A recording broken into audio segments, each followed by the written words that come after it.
Hello everyone, it's Q&A time. I think it's about time, and I haven't done a Q&A on this channel before. So it's way overdue, and I was supposed to do this video ages ago as well actually. So let's just get straight into it. What shocks me most about Bulgaria? Wow, where do I start? What shocks me most about Bulgaria? I would have to say the levels of not giving a toss here. Bulgarians do not give a toss. And why do I say this? I say this because you see it all the time, especially in business. This kind of works as a double-edged sword. You know, it is okay not to care about things, but you don't want to bring it into your business as well. And you see it all the time within businesses in Bulgaria. I'll give you a few examples. Let's say you're going to a shop in Bulgaria and it's 2 hours before closing. Now, would I advise that you go to this shop? I wouldn't. I simply wouldn't risk it if I was you. And I learnt this the hard way because some shops you can go to in Bulgaria and they'll just close 2 hours before closing. They might close midday just because they feel like closing. And I think to myself, what? Do you not want to make money? Is it not your business? Is it not your job? And you're closing the shop way before closing. I realized the levels of Bulgarians not giving a toss from the first time I came here. With taxi drivers as well, I can give so many examples. Taxi drivers do not care about your money. They don't care. They'll rather just sit in their taxi and just take on jobs whenever they feel like it. Now that's just one example. Another example is waiters here in Bulgaria. The quality isn't so good at all.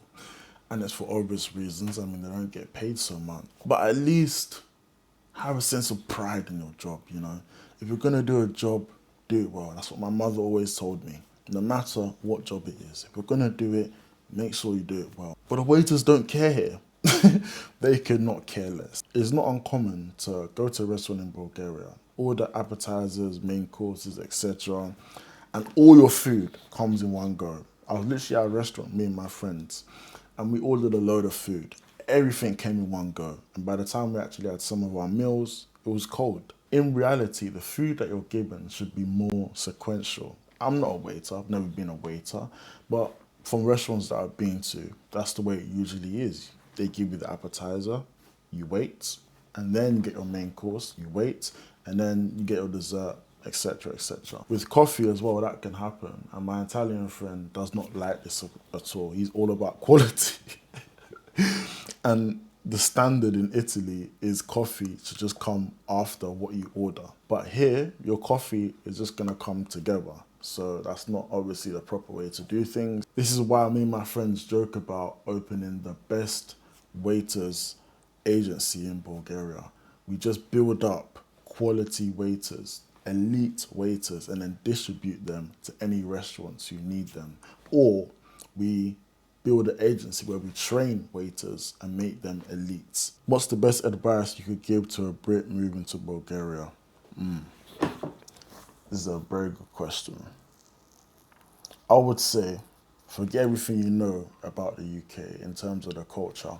Forget everything you know about it. Don't come to Bulgaria expecting Bulgarians to understand British culture. They might understand it, but they're not gonna apply your culture to their culture. You can't just come to a different country and immediately think that people are gonna run with your culture, because they're not, obviously. Especially with Bulgarians, that's not gonna work at all. They can be very stubborn, some of them. Very stubborn. But if you come to Bulgaria and you try and understand the culture and you try and live the culture, then I think you'll be fine. Us Brits especially will feel it when we come to Bulgaria, because I would say in the UK it's very soft in terms of you're really treading on thin ice when you're around colleagues, when you're working, because nobody wants to hurt anyone.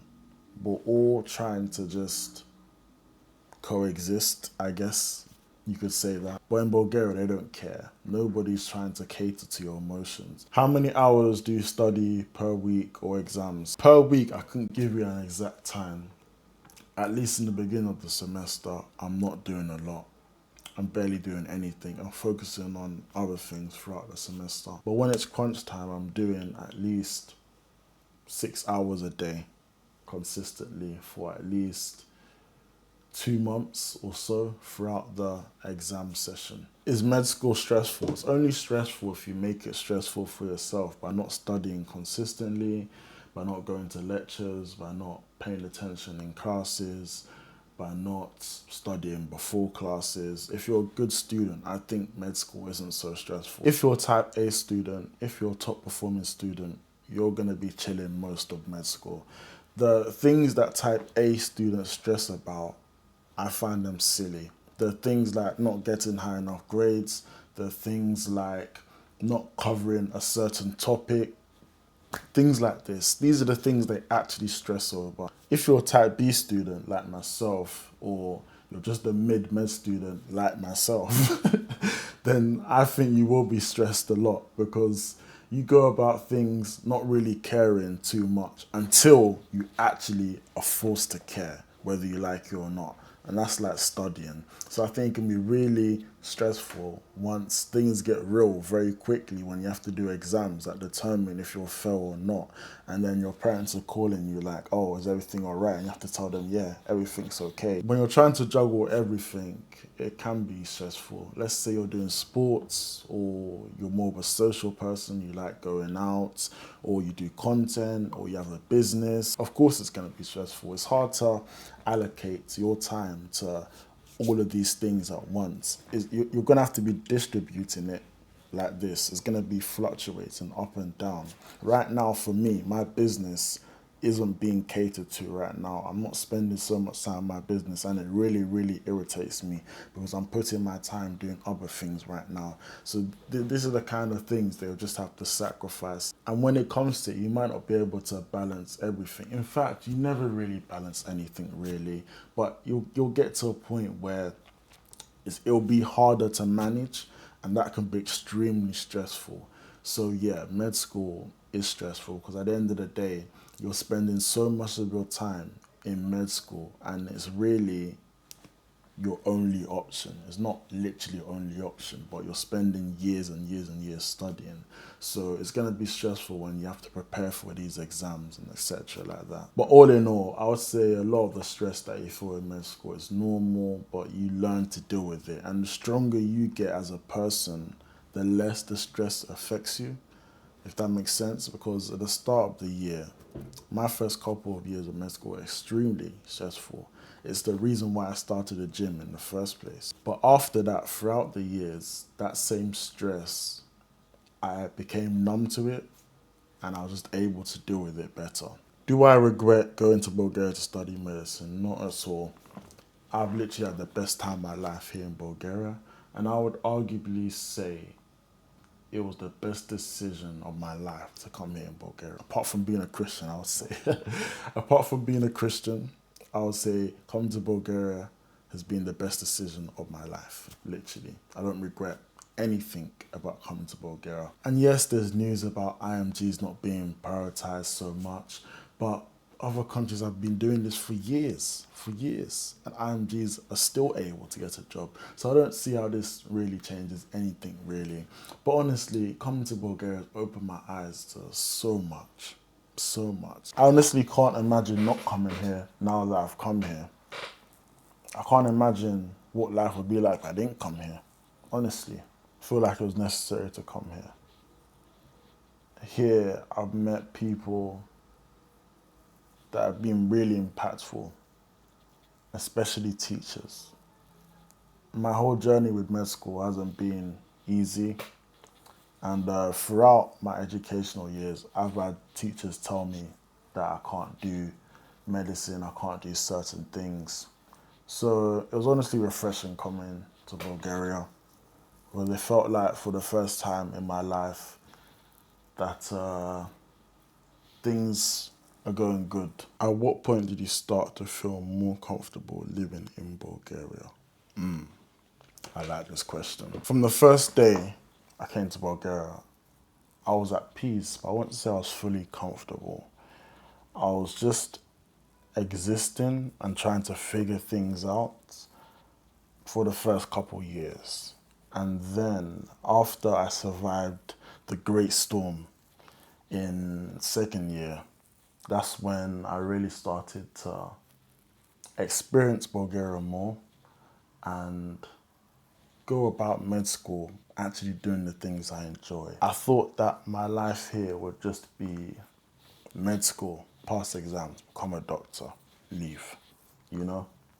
That's the way I thought life would be. Little did I know that Bulgaria was gonna teach me so much, so much. And it's really after I survived that storm, I really started to experience life in Bulgaria more. And I noticed something as I observed Bulgarians. From what I've gathered, it doesn't seem like Bulgarians want a lot to live a good life. First of all, they just want a government that cares about them, first of all. But as long as they have their culture, family, friends, food, they're living a good life, honestly. And that's something that I've noticed. And I really admire that. I knew I really became comfortable here when something as simple as going to shop at my local fruit market was such a joy for me. That's when I knew, wow, this place has changed me. I felt like Thorfinn. If I told my guys back in the UK that one of my favorite things to do is simply shop for fruits, they'll be thinking I've lost it. They'll be thinking, what's happened to this guy? What's this country done to my boy? But honestly, that's just what Bulgaria can do. I mean, when my mum came to visit me in December last year, she was shocked. She was like, what's happened? You're not eating Nigerian food anymore. She looked in my fridge and she just saw sirene, she saw kashkaral, she saw babek, sujuk, lukanka, all of these foods. None of it is obviously African. She was just like, yeah, this place has changed. She wasn't disappointed or anything at the situation. She was just shocked. And we were just laughing about it because it's true. I have changed so much. Was it challenging to communicate with locals when you first arrived in Bulgaria? You know what I'll say about this? I would say no. Just because Bulgarians make it so easy to da and ne your way around. Literally, I was just saying da, ne for the majority of my time in Bulgaria. You can literally just da. Someone's talking to you, da. And then dobre, da. You can't always say ne though, especially in conversations. You're a lot safer going with da. Because if you say ne, you might change the whole flow of the conversation. But if you're just saying da, you're more likely to succeed in that interaction. The 5 words that I made sure I absolutely knew in Bulgarian was 1, Bulgaria, of course, that's thank you. Da, yes. Ne, no. Cocoa, how much? You need to know that. Cocoa. I always say that. Cocoa. You need to know that one. And then lastly, I would say tuk or tuka, either one. Whenever you need to go somewhere and a taxi driver is saying, where should I go? Tuka. Very simple, very simple. I wasn't even spamming dobre. I was just mainly spamming the 5 words which I said because those were the ones that I used the most. Things only get more difficult to communicate as a foreigner in Bulgaria is when you have to do things which actually require a lot of talking. So let's say you're trying to get papers done, you have to get some documents or some things sorted out, then that's obviously going to require more talking. And then that's when things get difficult. But apart from that, if you're just going about your way in Bulgaria, you can literally da and ne your way around. Koko, Bulgaria. You can literally do that and survive for so long until somebody actually wants to have a genuine conversation with you, then things might get a little hectic. But if you just da your way throughout the conversation, they'll probably assume you've understood at least 60 to 80% of what they're saying. So these next questions are answered together. Is there end goal to learning the Bulgarian language, and will I stay in Bulgaria? So to answer that, there is an end goal to learn the Bulgarian language. I want to be able to speak 2 languages because I've had many opportunities in life to speak 2 languages. I didn't take it seriously enough. I'm in Bulgaria right now. So I do want to take Bulgaria more seriously, and I'm also thinking about potentially staying if I'm able to be at a level where I'm satisfied. But even so, there are still things I can do if things don't go my way, God forbid, and I still want to stay in Bulgaria. I'm still going to be calm.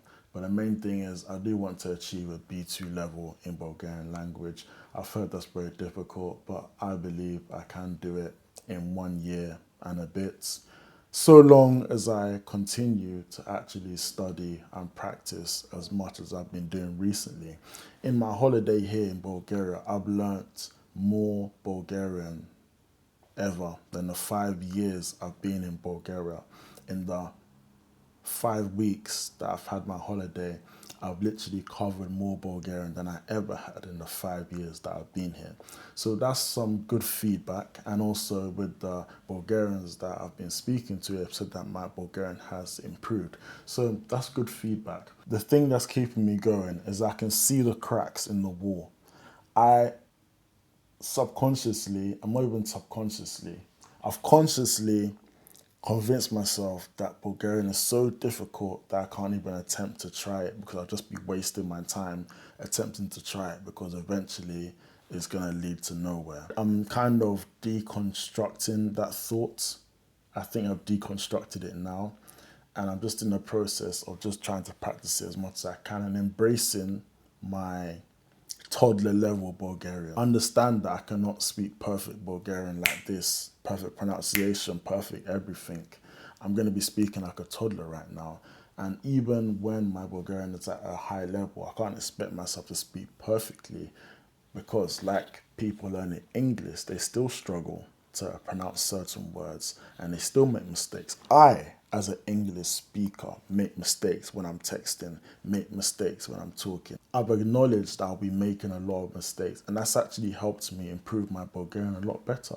Because once you realize this, you can just try speaking without even caring, and eventually it's gonna flow more and more. But where am I going with this? I would love to stay here. I think Bulgaria is a beautiful country. I've enjoyed my time here. I believe that Bulgaria has a lot more to offer. I believe I can continue growing here in Bulgaria. I believe that being a doctor here won't be so bad so long as I actually have other things that I'm doing as well, like my coaching business as well. The only thing is, I want to do psychiatry. And to do psychiatry, you have to understand people at different levels, especially with speech, body language. So my Bulgarian has to be really, really good to pick up on tone shifts, pick up on different dialects. It's going to require a lot of work. Am I willing to put in the work? Yes. To see this through, I'm willing to put in the work. I don't want to go through life thinking what could have been if I stayed in Bulgaria. Imagine that. Imagine you find a country that you really love. You really love living there. You've experienced a lot of things there. You enjoy it so much. You really love staying in the country. But the only reason why you can't stay in the country is because you don't speak the language or you've never attempted to actually learn the language. Imagine that. Imagine that.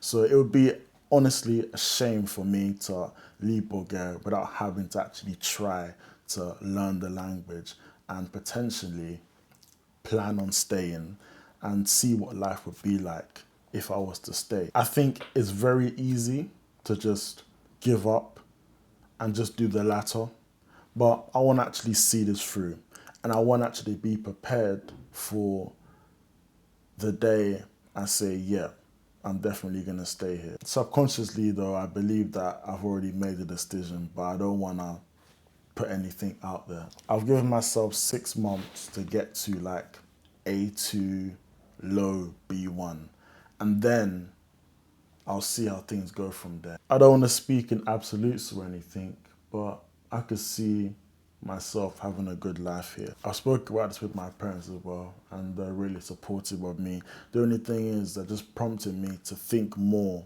about my decisions before I actually officially decide to stay.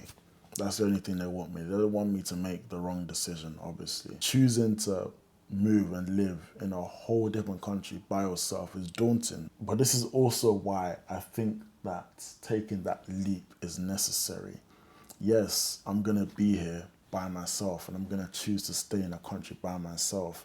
But I think that leap could lead to something honestly spectacular. Your average person would not think to move to a whole country by themselves and choose to stay after studying in that country. A lot of people obviously choose to go back to their own country. But I think doing the latter could really be great, honestly. Fear does tie us down a lot. And sometimes you have to think, what if I did things without fear? What if I did things without being so scared? And the thought about that really excites me. So we'll have to see how things turn out. I just need to focus on the Bulgarian for now. Let's just focus on that. I just moved here as a student and I'm really struggling. How do you overcome this? Struggling with what though? But I can probably guess what you're talking about anyway.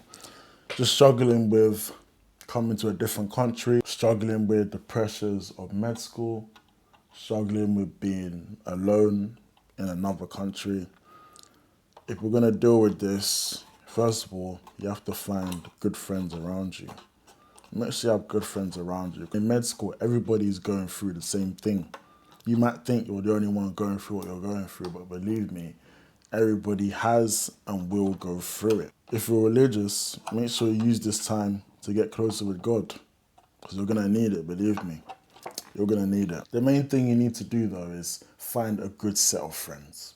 I would say that's by far one of the most important things when coming to a different country. You have to find a very good set of friends. With those friends, you're going to be experiencing the same things. You want someone or people to always lean on, you know, when you need to. You want to be around people with the same mindset as you, who actually know what you're going through. So the best way to do this is honestly just find a good set of friends. And you can honestly have a good time here with friends, because it doesn't really matter where you're going or what you're doing. It's about the quality time. That's what really matters. And I think that's what can really elevate your experience here, is just having a good set of friends. In my first semester of med school, I was kind of just alone, just existing, just chilling. I honestly loved it because I had time to read a lot of these books, which I don't have time to read now. But I was still doing things by myself. It's until I got friends, I started to enjoy my time even more.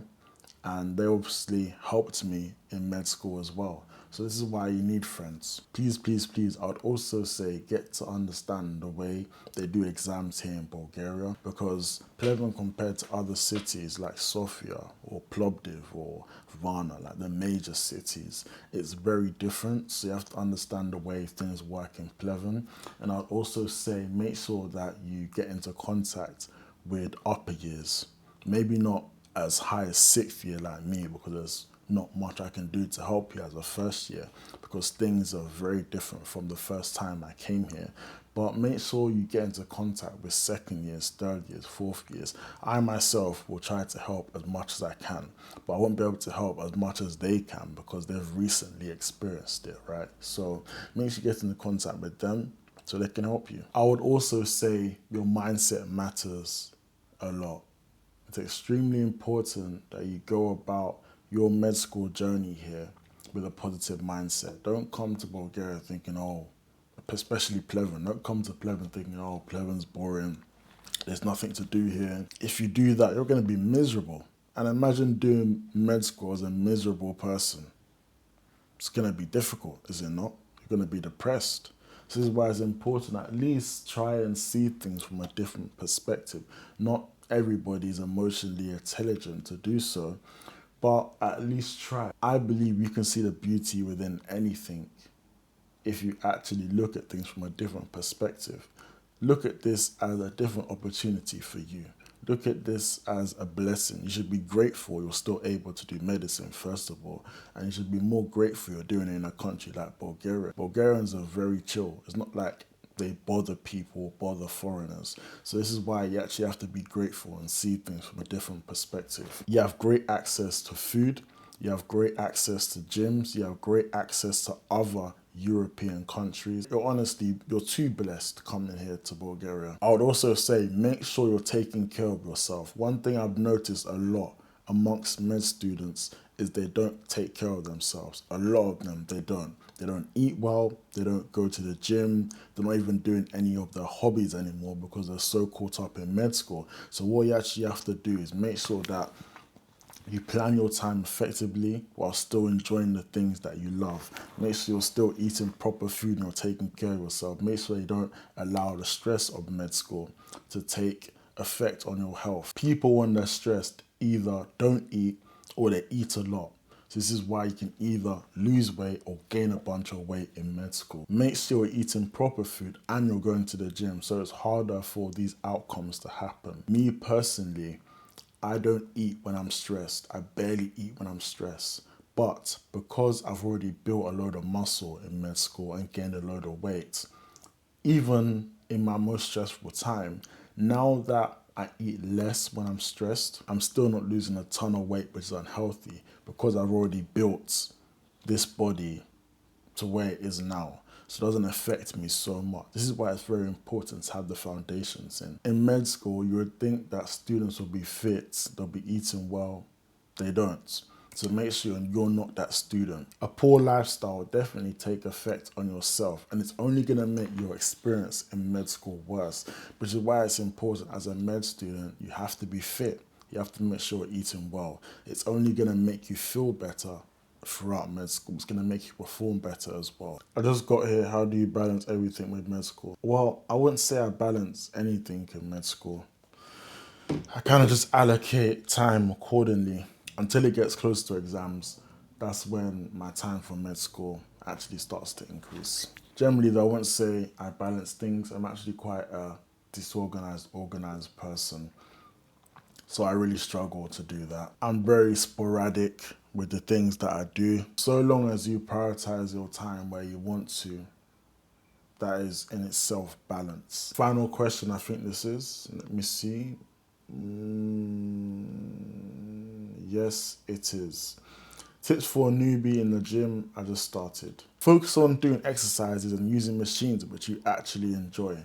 Because there's no point in doing exercise in machines you really hate, because then you won't be consistent when you're doing them, right? And I'll just say, have a clear goal in mind. Whatever that goal is, whether it's to lose a certain amount of weight and you want to look a certain way, have this imprinted in your brain.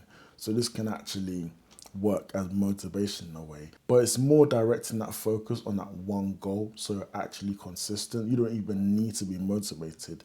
But as long as you've imprinted in your mind that you're gonna achieve a certain goal, it's always gonna be sticking with you. So you're gonna be thinking about it. And because you kind of made this your decision, inherently you're just going to be going for it anyway. So this is why it's very important to set clear goals and actually envision these goals, because you won't need motivation at this point. It's just going to be purely discipline until you achieve these goals.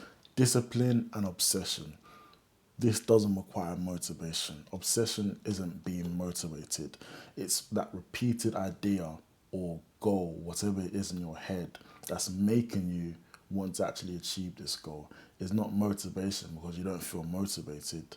Obsession isn't motivation. Yes, it can work as motivation because you have that kind of idea in your head, but you're not always going to feel motivated. The way I see it is like you promise yourself something and it's lingering around you, and when you're not doing anything about it, that kind of haunts you. That's the way I see it. I don't see it as motivation because it's not exciting to go to the gym and lift heavy weights all the time. It's not exciting to diet. It's not exciting to constantly go on walks all the time to get your steps in. So that's why I'll just say it's very important to have a clear goal and envision that goal. Now that's it from me, guys. Don't forget to like, subscribe, all of that stuff. And I'll see you guys in my next video.